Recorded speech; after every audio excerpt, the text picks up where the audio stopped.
I tell some people to not buy a home in Little Rock because of this one reason. Not because buying is bad, it's because you're forcing the timing of whenever you want to buy, but you're not in a position to buy.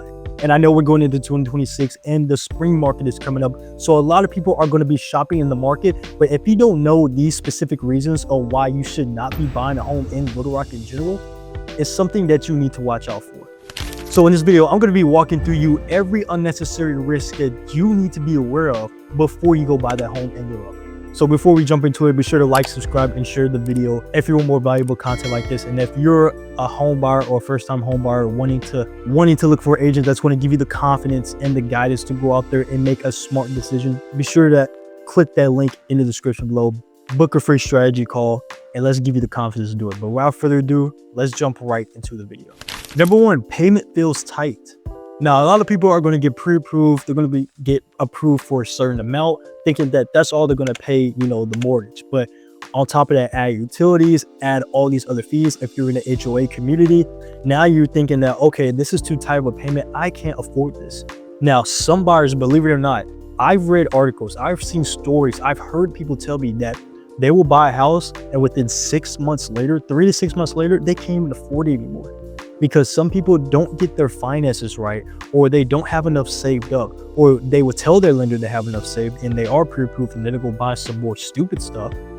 Then all of a sudden they can't afford their own mortgage, they can't afford their own utilities, they can't afford to pay the HOA, and on top of that, now they're getting evicted, now they're getting, late mortgage notes or whatever they get.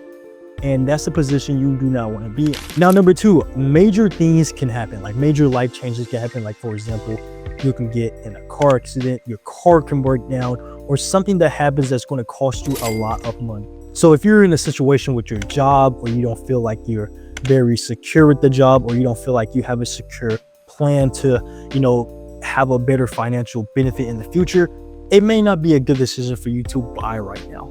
And take this from somebody who I've seen people struggle financially, things pop up in their life, and they couldn't end up affording their mortgage payment.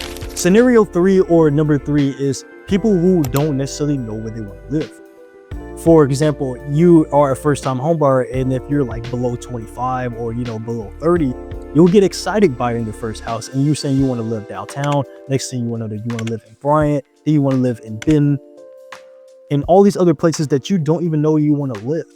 So before you even buy a home, this is not saying don't buy a home, but make sure that you know where you want to live. Do research on that property. Do research on the neighborhood. Do research on the area. And if you need an agent to do that research for you, ultimately give you that confidence, again, click that link in the description, book that free strategy call, and I will give you the pros and cons of the area that you want to live in.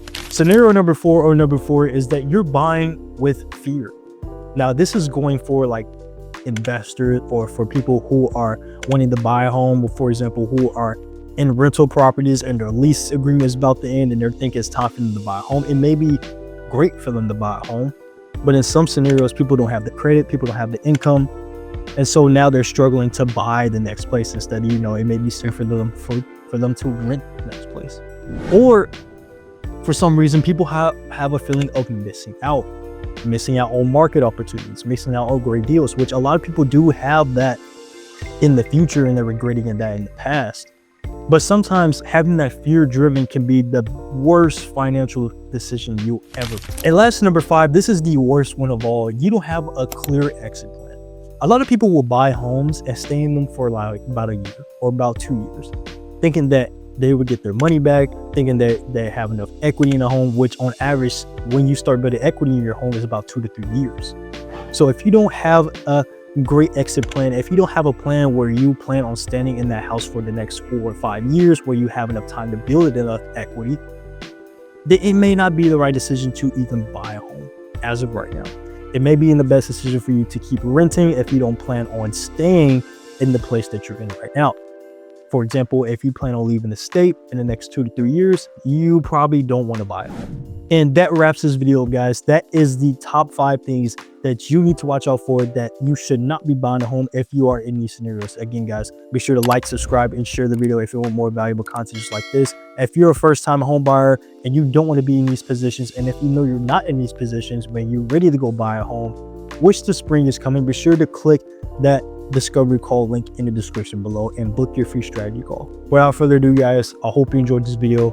I'll see you in the next one. Let's get it.